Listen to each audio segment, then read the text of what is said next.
Assalamualaikum warahmatullahi wabarakatuh. Nama saya Salsabila dari jurusan Pendidikan Bahasa Arab semester 5B. Di sini saya akan menjelaskan tentang level dan standar kompetensi pembelajaran bahasa asing. Ada dua faktor yang mempengaruhi pembelajaran bahasa Arab, yaitu waktu dan metode. Mempelajari bahasa Arab harus memerlukan waktu dan metode belajar yang leksikal pada berbagai tingkat. Pada tahap pembelajaran bahasa, ada hal yang diperlukan untuk mengembangkan fondasi bahasa yang kuat. Tingkatan bahasa secara umum dibagi menjadi 3, yaitu pemula, menengah, dan mahir. Pemula atau mubtadi'in adalah tahapan-tahapan paling dasar dalam pembelajaran bahasa Arab. Untuk materi yang cocok dalam tahapan ini adalah belajar mufradat atau kosakata, percakapan sederhana dengan cara menghafalnya. Yang kedua ada menengah. Ketika peserta didik berada di tahap ini, dia sudah memiliki dasar-dasar materi tentang pembelajaran bahasa Arab. Maka tugas peserta didik adalah memberikan materi penguatan terhadap materi yang sudah dipelajari oleh peserta didik, sehingga dapat menjadikan peserta didik tersebut lebih mahir dalam materi bahasa Arab yang sudah dipelajari. Yang ketiga ada mutaqaddim atau mahir. Pada tingkatan ini, peserta didik sudah mahir terhadap materi-materi berbahasa Arab. Untuk itu, materi yang cocok untuk tahap ini adalah mengarang bebas atau bisa disebut insyahur, di mana kemampuan mengarah cerita sangat diperhitungkan atau sangat dibutuhkan. Adapun pendapat lain dalam tingkatan-tingkatan dalam pembelajaran bahasa Arab. Yang pertama, al-maharat al-aula. Yang kedua, tingkatan menengah bahasa Arab disebut dengan al-maharat al-mutawasitoh.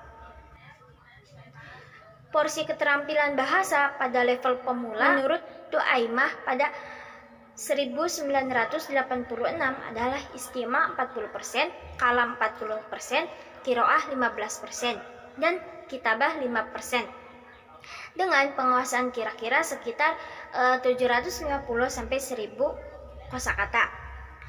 Kemudian pada porsi keterampilan menengah atau yang kedua itu istima itu 40%, qiraah 40%, kitabah 20%, dengan penguasaan kosakata minimal 1000 sampai 1500 kata. Porsi yang ketiga itu keterampilan mahir atau tinggi. Istima dan kalam itu 40%, qiraah 40%, kitabah 20%, dan penguasaan kosakata minimal 1500 sampai 2000 kata. Kemudian dilanjut standar kecakapan bahasa asing Eropa atau CEE for Common European Framework of Reference of Language. Ada 3 level kecakapan berbahasa dan kemudian dibagi lagi menjadi 6. Di sini saya akan menjelaskan 3 level. Yang pertama level A, biasa disebut Basic User. Level ini adalah kategori bagi jenis dasar pemula. Level A juga dibagi menjadi 2 kategori, yaitu level A1 dan level A2. Level A1 itu kemampuan untuk memahami hal-hal seputar dirinya sendiri dengan masih sangat memerlukan bantuan untuk menanggapi hal-hal sederhana. Level A2 itu yaitu dengan kemampuan berinteraksi mengenai hal-hal yang terjadi sehari-hari. Kemudian yang kedua level B atau Independent User. Pada level ini mereka menggunakan kemampuan bahasa Inggris lebih mandiri. Adapun 2 kategori. Yang pertama level B1, yaitu dengan kemampuan berinteraksi pada situasi-situasi tertentu. Kemampuannya untuk mendeskripsikan pengalaman maupun opini mereka baik secara lisan maupun teks singkat. Yang kedua itu B2, dengan kemampuan berinteraksi lancar dan natural bila berkomunikasi dengan orang lain. Pada level ini seseorang dapat menanyakan pendapatnya atas topik yang abstrak secara komprehensif sesuai dengan bidangnya. Level yang ketiga yaitu level C. Pada level ini seseorang memiliki kemampuan yang sangat baik dalam menggunakan bahasa Inggris.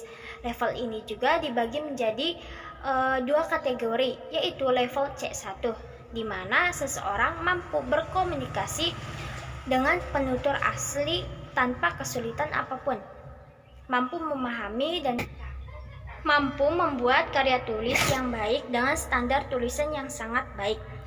Kemudian level C2 yaitu dengan kemampuan yang dimiliki tidak diragukan lagi secara lisan maupun tertulis, karena seseorang dengan kemampuan ini sudah memberikan presentasi dan berargumentasi.